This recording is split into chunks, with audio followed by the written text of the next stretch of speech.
Happy Halloween, scumbags, one and all. My name is Andrew Fantasia, and welcome to a very Halloweeny episode of I Rebel. As you can see, I have my orange shirt on again. Now orange has two meanings because both the show Star Wars Rebels and the widely celebrated holiday of Halloween have orange kind of as a running theme. It kind of works for both, so I thought what better day to throw on the orange shirt and have a ball with you guys talking about Rebels. I'm so happy that Rebels is doing this whole thing where we're getting 2 episodes at once because, man, 20 minutes is just not long enough after you've been waiting a week. I mean, there's so many hour-long shows we get addicted to now. I mean, like, I'm a huge Stranger Things fan, and every episode of Stranger Things is like an hour long. So to go from watching an hour-long show to going to something like this, which is Star Wars, and it's so much more epic than everything else, and it's only 20 minutes. It's weird. It like goes against the grain of everything that our brains expect. So the fact that we're getting these doubled up episodes, love it. Love it very much, especially in the case of this week, because one of these episodes that came out yesterday was kind of weak, and the other one was not weak at all. And I'm actually recording this a little later than I should have, and it's coming to you guys a little later, just because like I've said before, I had to do streaming websites to watch Rebels. Unfortunately, we don't get Disney XD, and the second episode, Flight of the Defender, took a long ass time to stream. It just was not up until earlier this morning, so I just had to watch it, and now I'm cranking out the video for you. So let's dive right in. We're going to talk about episode 5, The Occupation, and then episode 6, Flight of the Defender. So let's start with The Occupation because numerical order is kind of important. I didn't love The Occupation. I'm not going to lie. I did not love it. It felt like an incomplete episode. We get to see Vizago again, which is cool. And Ryder Azadi comes back, and obviously Loth-Wolf is back. So all these characters who kind of played big parts in seasons 1 and 2 when Loth-Wolf was more prominently featured, they're coming back. We're getting to this huge confrontation on Loth-Wolf that the show has been kind of building towards. I don't know if the end game of everything is going to happen on Loth-Wolf. Maybe it will. I always pictured it happening sort of with the rebellion on Yavin, but who knows. Occupation, though, is very season 1-y in that not a whole lot happens. There's puffer pigs. There's a lot of puffer pigs in here. I mean, if you would have told me back in the summer that season 4 would have an episode that featured a lot of puffer pigs, I would have been like, no, it doesn't. You're yanking my chain, person. But you would have been right. And you could have bet money and I would have lost. So that's a missed opportunity for you. Jai Kell. Jai Kell is back. Jai Kell, who we have not seen since way back. I'm trying to find the name of the episode from season 1, who was voiced by my boy, Dante Bosco. Breaking Ranks. That was episode 106. And Jai Kell, Dante Bosco is a great actor. You might know him from Hook, or you might know him from one of the greatest cartoons ever made, Avatar: The Last Airbender. But Jai Kell came back. He's now rebelling it up on Lothal, which was cool. It was cool to see him. That's how I felt this episode was. It was a lot of really little cool moments where it's like, oh, cool, there's Old Joe's Cantina again. Oh, cool, there's Jai Kell. Oh, neat, there's Vizago and the Broken Horn. But nothing really happened. I mean, they go to Lothal, they walk into that bar, and then all of a sudden there's a really long sewer chase. And there's a Death Trooper in the sewer chase, which is neat, I guess. And then that's it. And then Vizago pulls them out of the sewers. And he's like, okay, let's go steal a TIE Defender. The end. It didn't do it for me. It felt very incomplete. It felt very short. But at the end of the day, I mean, I'd rather have an incomplete episode that ties into the next one than just a bunch of standalones, because I think at this point, when we're at the end of the final season of the show, standalones aren't going to cut it anymore. We need one big story, and cut that up into as many chunks as you need. It felt like this could have been so much better. It could have been a bit more nostalgic, maybe, because we're back on Lothal, we're seeing these locations. I think it would have been cool to open this episode the way they opened the first episode, with that shot of the tower and then go down to the city and everything. Obviously, Lothal is not as tranquil a place now as it was back then, as we see when they come up on the planet. That's probably actually my favorite part of this episode, is when we see Loth-Wolf for the first time. The music kicks in, gets really haunting. Composer did a great job on these 2 episodes, by the way. Music gets really haunting, and Ezra's just looking at Loth-Wolf, and it looks terrible. It looks like Mordor. It looks terrible. Loth-Wolf is messed up, and Ezra's just looking out the viewport, and he's like, God damn, what did they do to my planet? So that was, for me, the best part, emotionally and just visually, of the occupation. Just seeing what happened to our old stomping ground, Loth-Wolf, and it's like, God, I hope we can bring that back. I hope we can get things how they were and get the Empire off the planet. But for now, it's a slow boil, leading into episode 6, Flight of the Defender. This is where it picked up for me. Okay, this is where I was like, all right, I'm down. I'm in. Volscaris is back. First of all, Volscaris, the ace Imperial TIE pilot. I love this dude. I love the idea of an ace pilot who flies a TIE around, and he's all cocky. He's even got like that 1930s mustache, like the bad guy from The Rocketeer. Like he's that kind of dude, where he's just like, yeah, I'm in an old school plane, and I'm shooting down other planes.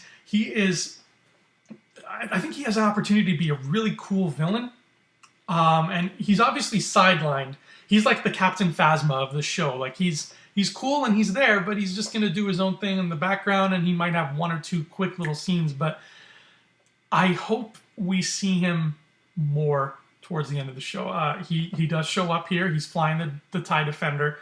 He doesn't battle anybody. He's just sort of flying it around, practicing with it. I don't know. Do you practice with the ship? He's doing something. He's doing like a routine Sunday drive, checking all the engine parts, making sure everything works okay. But Volscaris is the kind of guy where I want him to be like a punctuation in whatever the final fight is going to be. And what I mean by punctuation is some of the best climactic fight scenes in action or adventure movies are the ones where you have multiple heroes that you've been following and multiple villains on different scales of like how important they are to the story. And you want to see those villains wiped out in fun and creative ways. And I think one of my favorite examples of this is Indiana Jones and the Last Crusade. You have 4 main villains in that movie. You have Walter Donovan, you have Elsa Schneider, you have Colonel Vogel, that like mean Nazi colonel guy, and oh god, there was one more and it totally escaped me. But you've got 4 villains. I know that. I remember that for certain. And they're all getting wiped out in different ways. Indiana Jones and his friends are stopping these bad guys in different scenes.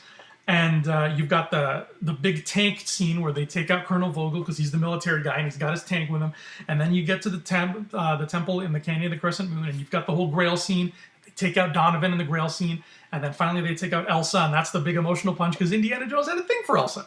So you've got all these great little moments where it's like, here's this cool villain, we're going to take him out this way. GoldenEye actually did that really well too. But that's what I want to see when Rebels ends, because now, as it stands in Rebels, we've got Thrawn, we've got Arinda Pryce, we've got Volscaris, and I'm sure we've got maybe 1 or 2 more minor guys that I'm forgetting, but those 3 are like the biggies right now. So I want to see them get wiped out in the final battle of the show in different ways. And what better way for Volscaris to get wiped out than in a dogfight with Hera? That's my dream. I want Hera to just be dogfighting with that guy, and it comes so close, and both of them are like almost winning and almost losing, and then Hera's like, nah, B, and she takes him out. That's what I want to see. I want that final climax for Volscaris to be something satisfying. There's also something that I wanted to bring up that was interesting about Flight of the Defender, and that is Sabine's hair. I know it doesn't seem like a big deal, but if you remember, for the Season 4 premiere, Heroes of Mandalore Parts 1 and 2, James and I were talking about how weird the episode felt in contrast to everything, and I think James brought up, he said, it feels like an episode that is from the middle of another season, not an episode that kicks off the final season. And after seeing Sabine's hair, of all things, I think he might be right, because Sabine is everybody's had like little haircut changes throughout the show, but Sabine's hair has changed literally every season. it's, they don't call attention to it, but every season her hair is a different color. In season 1, it was orange and purple. Season 2, it was like ice blue and white, I think. In season 3, it was purple and white, mostly white. And now in season 4, it's longer, first of all, because it's normally always been short. It's longer and it's dark purple, almost black.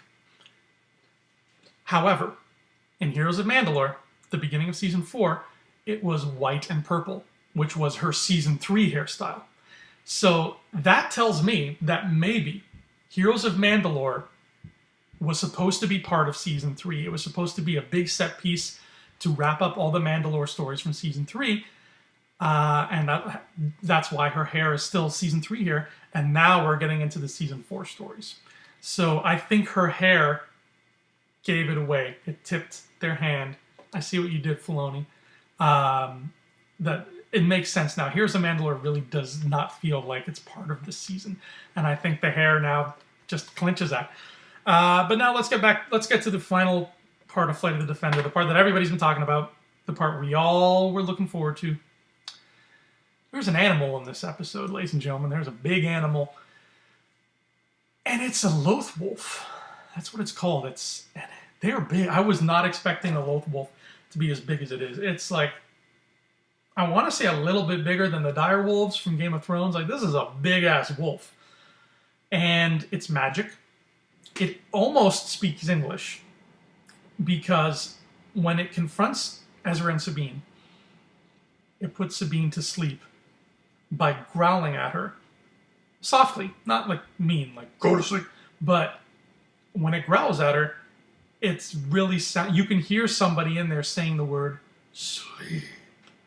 And she falls asleep.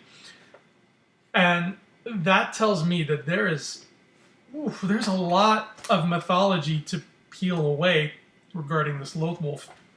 Now, obviously, we got very little of it. We just got kind of like a tease of the wolf.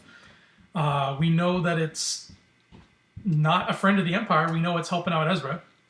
But really, we don't know what it is, how it works, if it's something to do with the Force or something else. We don't know why only Ezra can see it. We don't know what its limitations are. It's still very much a mystery, and that's okay. We've got a whole season to talk about this wolf. I only hope that when all's said and done, the existence of this Loth-Wolf makes more sense than the existence of the Bendu. And again, I don't hate the Bendu. You've heard me talk about the Bendu before, and I've given it some slack, and I've been kind of rough on it. I don't hate the Bendu. I think the Bendu's cool. I like his voice. I thought he was pretty funny. But I think that there's something. He is too different. He's too outside of the Force as we've known it from the movies to just throw in without really a proper explanation. And as the Loth-Wolf stands now, I feel the same way. It is too different from what we know so far, that if this is all we ever got of the Loth-Wolf, that would not be cool. Because it's like, whoa, now there's a magic wolf who kind of talks and kind of doesn't, and only Ezra can see him. It's like the Great Gazoo. So let's give the show time. I'm not knocking the Loth-Wolf at all. I like it so far. I think it's great. Keep it up. Let's give the show time. I just hope, please give us, let us be satisfied by the end of it all with what the Loth-Wolf is and why it exists and why we're only seeing it now for the first time. Because I think unfortunately, that's kind of a big problem when you're telling stories in a 40-year-old universe. I'm okay with the fact that they do stuff like introduce the TIE Striker in Rogue One. And be like, you can explain that away easily. Oh, Sinar Fleet Systems only made a few TIE Strikers. They're mostly prototypes. They had them at Scarif because that's where Sinar sent them, and that's why they're at that fight. That's fine. Stuff like that you can explain away. There's an easy way to tell us, the audience, why TIE Strikers don't exist in the originals, but for some reason they're there.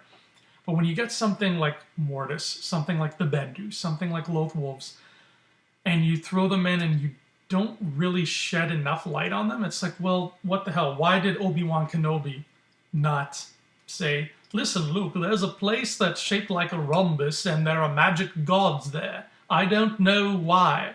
Like, there should be some kind of carry over for that.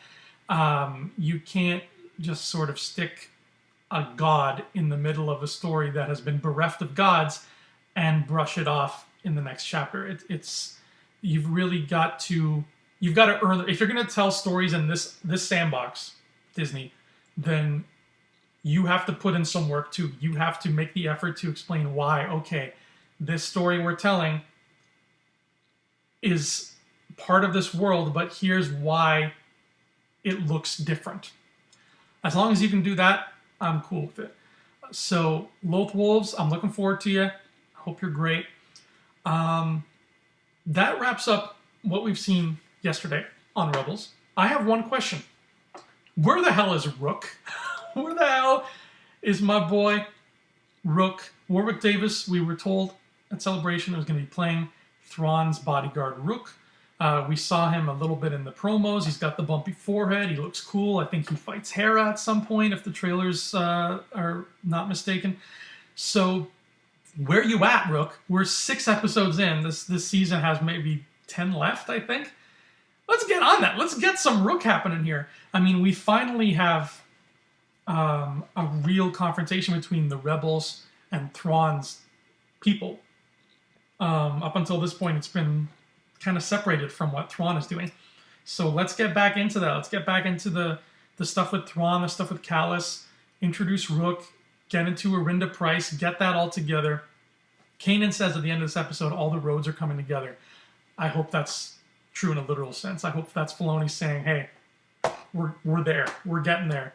Ahsoka's coming back, hopefully, please. We're going to dive into Rogue One at some point. I have high hopes, and I don't think I'll be disappointed. So that was The Occupation and Flight of the Defender. And I'm sorry you had to only listen to my annoying voice this week. James is away. He's on holiday with his wife and their friends, and I think they're in Vancouver or something. I can't remember where he went. But they went somewhere. They went away. They want nothing to do with me right now. So I hijacked the show for this week. But next week, James will be back, and you can see his baby blue eyes and listen to his sultry voice again. Until then, you're stuck with me. But thank you for watching. I Rebel. Please be sure to like us and subscribe to us and give us hugs and candy and compliments and tell us our hair looks okay, even though right now it totally doesn't. You know, we like that kind of stuff. And as always, keep watching the channel, and we'll see you next time on I Rebel. Hey scumbags, thanks for watching. Don't forget to give us a thumbs up on our video. As always, please subscribe to our YouTube channel, Rebel Scum Podcast, for all the latest videos.